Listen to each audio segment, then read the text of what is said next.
Hi hello friends, నేను మీ DSK. కోల్లూరులో వెలిసినటువంటి ఆంజనేయ స్వామి వారికి కోహినూర్ డైమండ్కు ఏదైనా దగ్గర అవినాభావ సంబంధం ఉందనుకుంటున్నారా? ఎస్, మీరు ఆలోచించింది నిజమే. ఈ డైమండ్ దొరికింది మన పరివాహక ప్రాంతాల్లోనే మిత్రులారా.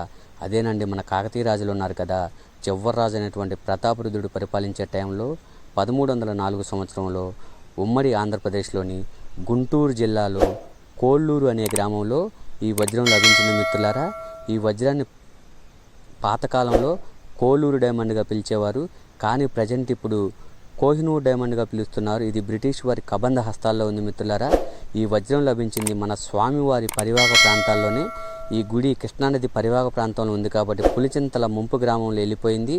ఇప్పుడు దీన్ని బెల్లంకొండలో నూతనంగా నిర్మిస్తున్నారు మిత్రులారా. దీనికి ఉన్న కోల్లూరు డైమండ్కి స్వామివారికి ఉన్న అవినాభావ సంబంధం మిత్రులారా. మీకు ఈ వీడియో నచ్చినట్టు నా ఛానల్ లైక్ చేయండి, షేర్ చేయండి, సబ్స్క్రైబ్ చేయండి మిత్రులారా. ధన్యవాదాలు.